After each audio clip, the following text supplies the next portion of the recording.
Hello guys, I am Pitam sir. Today I am going to teach you very important topic of English grammar, that is tense. तो tense की पिछली मैंने video बनाई थी, उसमें बताया था हमने टेंस है क्या, टेंस किसे कहते हैं। इसी क्रम में आगे बढ़ते हुए जो हमारे प्रेजेंट टेंस है उसके 4 पार्ट मैंने बताए थे आपको। Present indefinite, present continuous, present perfect और प्रेजेंट परफेक्ट कंटिन्यूअस। तो सबसे पहला जो पार्ट है प्रेजेंट इंडेफिनिट, उसके ऊपर हम डिस्कस करेंगे और इसे हम सिंपल प्रेजेंट भी कहते हैं। तो देखिए, मैं जैसा कि आपने पढ़ा होगा कि कुछ किताबों में जैसे वे वाक्य जिनके अंत में ता है, ती है, ते है, तो हूँ आते हैं, वो सभी प्रेजेंट इंडेफिनिट के कहलाते हैं। लेकिन ऐसा नहीं है कि जो सभी वाक्य ता, ती, ते वाले प्रेजेंट इंडेफिनिट के नहीं, बल्कि कुछ वाक्य ऐसे हैं जिनमें ता, ती, ते आता है लेकिन कोई एक्शन नहीं किया जा रहा है, तो वे वाक्य प्रेजेंट इंडेफिनिट के नहीं हैं। वो केवल लिंकिंग वर्ब से जोड़े जाएंगे। जैसा कि हम कहते हैं दूध सफ़ेद होता है तो मिल्क इज़ वाइट, कौवा काला होता है, क्रो इज़ ब्लैक। दूसरा है शहद मीठा होता है, हनी इज स्वीट। तो इसमें उस नाउन की क्वालिटी को बताया जा रहा है कि वो कैसा चीज़ है, इसलिए ये सेंटेंस हमारे लिंकिंग वर्ब के हैं।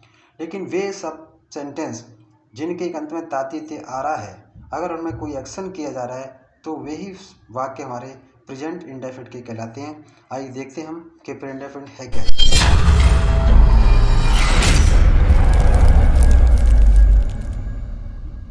क्या है तो वे को देखो, पहचान।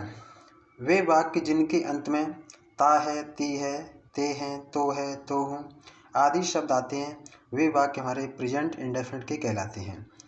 फॉर्मूला इसका है, सबसे पहले हम सब्जेक्ट लगाते हैं, उसके बाद वर्ब आती है, फिर हमारा आता है ऑब्जेक्ट।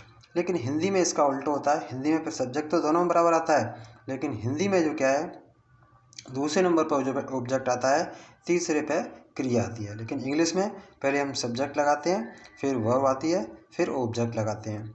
तो हमारे जो सिंगुलर सब्जेक्ट हैं, सिंगुलर सब्जेक्ट हमारे जैसे ही, सी, इट, नेम्स, जो भी नाम है हमारे, बॉय, गर्ल, चाइल्ड, स्टूडेंट, ये सभी क्या हैं, एक वचन करता है, सिंगुलर सब्जेक्ट हैं।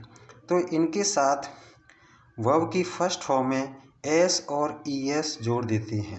अब आपने देखा कि एस और ई एस जोड़ देते हैं, लेकिन हमें ये कैसे मालूम पड़ेगा कि एस कहाँ लगाना है और ई एस कहाँ लगाना है। लेकिन अब देखिए आगे कि वे क्रियाएं या वे वर्ब जो double S, C H, X और ओ से समाप्त होती हैं, उनमें हम जो क्या है, ई एस जोड़ते हैं, उनमें ई एस जोड़ देते हैं। जैसे double S, C H, S और ओ से समाप्त नहीं होती हैं तो उनके साथ हम एस जोड़ते हैं।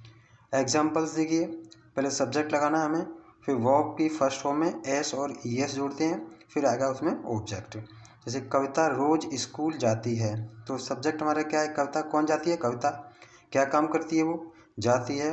गो, गो में क्या लगा देंगे, ओ आ रहा है पीछे, ई एस लगा देंगे, तो कविता गोज टू स्कूल डेली। दूसरा सेंटेंस है वह क्रिकेट खेलता है, तो ही प्लेज क्रिकेट। अब देखिए प्ले में जो क्या है, बाई आ रहा है, तो इसमें क्या करेंगे, एस लगा देंगे, ही प्लेज क्रिकेट। सूर्य पूरब में निकलता है, the sun rises in the east. वह अपने गांव जाता है, he goes to his village. मधुर गीत गाती है, तो Radha sings a sweet song. हमारे बहुवचन प्लूरल सब्जेक्ट हैं। प्लूरल सब्जेक्ट में आते हैं I, we, you, they, boys, girls और चिल्ड्रन, और बहुत से स्टूडेंट भी हो सकते हैं। तो इनके साथ क्रिया में वर्ब में एस और ई एस नहीं लगाते हैं, जो वर्ब का मूल रूप है वही उसको लगा दिया जाता है। जैसे वे अपना काम करते हैं, तो सब्जेक्ट का वे करते हैं, डू देयर वर्क, तो वे दे डू देयर वर्क। कुत्ते भौंकते हैं, डॉग्स वॉक। बच्चे मैदान में दौड़ते हैं, the children run in the field. हम तैरते हैं। अब देखिए वे वाक्य जिनमें हम कोई एम्फेसिस या जोर डाला जाता है, तो उन वाक्यों में क्या करते हैं, या अवश्य आता है, या ता है, ती है, वो तो है आता है, तो हूँ आता है। तो इस एम्फेसिस को दिखाने के लिए हमें डू डज का प्रयोग करते हैं। सिंगुलर अगर सब्जेक्ट है तो डज का प्रयोग करेंगे, और प्लूरल सब्जेक्ट है तो उसमें डू का प्रयोग किया जाता है। देखिए, मैं रोज़ स्कूल जाता तो हूँ, तो हूँ आने ये बता रहा है कि वह मैं अवश्य स्कूल जाता हूँ, तो इसके लिए हम देखो जो डालने के लिए क्या करेंगे, ये आई प्लूरल में आता है, I do go to school daily, वह रोज़ नहाता तो है, he does take a bath daily. अब ठीक है, ही सिंगुलर है तो क्या लगा देंगे इसमें, डज लगा देंगे। वे पढ़ते तो हैं, तो इसमें दे डू स्टडी। तो जहाँ हमें जोर दिखाना है, एम्फेसिस डालना है, तो वहाँ जो क्या है, डू डज का प्रयोग किया जाता है। नेगेटिव सेंटेंस है हमारा। नेगेटिव सेंटेंस में जिनमें नहीं आते हैं उनमें प्लूरल के साथ डू नॉट और सिंगुलर के साथ डज नॉट का प्रयोग करते हैं, वर्ब की फर्स्ट फॉर्म और प्लस ऑब्जेक्ट आता है। लेकिन इसमें एस और ईएस नहीं लगाते हैं, क्योंकि डज के अंदर एस ईएस पहले से आ गया है। तो सिंगुलर में क्या लगाते हैं हम, डज नॉट, और प्लूरल लगाते हैं डू नॉट। कभी नहीं के लिए क्या लगाएंगे, नेवर, और नेवर में सिंगुलर सब्जेक्ट के साथ एस और ईएस लगाया जाता है। वह आम नहीं खाता है, तो ही सिंगुलर है, he does not eat mango.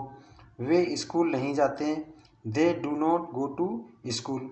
Radha मधुर गीत नहीं गाती है, Radha does not sing a sweet song. वह कभी नहीं नाचती है, सी नेवर डांसेस।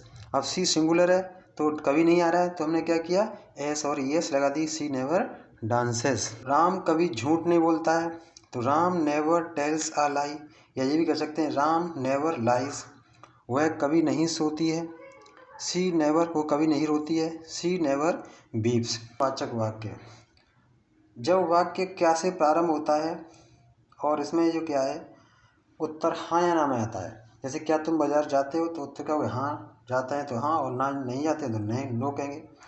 तो ऐसे ही जब वाक्य में क्या से प्रारंभ होता है, उत्तर हाँ या ना में आता है, तो हम डू डज हेल्पिंग वर्ब को सबसे पहले लगाते हैं। सिंगुलर में आता है हमारा डज और प्लूरल में आता है डू। इसका फॉर्मूला देखो, सबसे पहले हम डू डज लगाएंगे, फिर सब्जेक्ट लगाएंगे, फिर नॉट है तो लगाएंगे, नहीं तो नहीं लगाएंगे। वर्ब की फर्स्ट फॉर्म, ऑब्जेक्ट, वाक्य के अंत में क्वेश्चन मार्क लगाना है। जैसे क्या वह रोज घूमने जाता है, तो does he go to walk daily. क्या तुम अपने बड़ों का सम्मान करते हो, तो do you respect your elders. क्या वे स्कूल नहीं जाते हैं, do they not go to school. या शॉर्ट में हम डू नॉट शुरू में लगा देंगे तो डू नॉट एक साथ आ जाएगा, don't they go to school. तो इस तरह से ये वाक्य के बीच में कोई क्वेश्चन वर्ड आता है, क्वेश्चन वर्ड जो WH फैमिली है वो आते हैं, तो सबसे पहले हम उस क्वेश्चन वर्ड को लगाएंगे, उसके बाद डू या डज आएगा, वही सिंगुलर में डज, प्लूरल में डू आएगा, फिर सब्जेक्ट लगानी है, वर्ब की फर्स्ट फॉर्म, ऑब्जेक्ट और क्वेश्चन मार्क। जैसे तुम कहाँ खेलते हो, अब कहाँ क्वेश्चन वर्ड है, इसका हो जाएगा वेयर डू यू प्ले। वह कब स्कूल नहीं जाता है, when does he not go to school. वह तुम्हें क्यों पीटती है, why does she beat you. जो 3 वर्ड हैं वो ध्यान रखने हैं, विच, हाउ मच और हाउ मैनी। इनके तुरंत बाद हेल्पिंग वर्ब का प्रयोग नहीं करेंगे, इनसे जुड़ा हुआ जो नाउन है वो आएगा, उसके बाद डू डज का प्रयोग किया जाता है। जैसे वह कौन सा गीत गाती है, तो विच सॉन्ग। अब कौन सा गीत जुड़ा हुआ है, तो विच सॉन्ग डज सी सिंग। तुम रोज कितना दूध पीते हो, हाउ मच मिल्क। अब हाउ मच से क्या जुड़ा है, दूध, डू यू ड्रिंक डेली। कितने बच्चे स्कूल नहीं जाते हैं, how many children do not go to school. लेकिन हु हमारा जो वर्ड है उसे देखना है, हु के साथ क्रिया में एस और ईएस का प्रयोग करते हैं। जैसे तुम्हें कौन अंग्रेजी पढ़ाता है, तो who teach you English, who singular है ये। तो उसे कौन बुलाता है, हु कॉल्स हिम और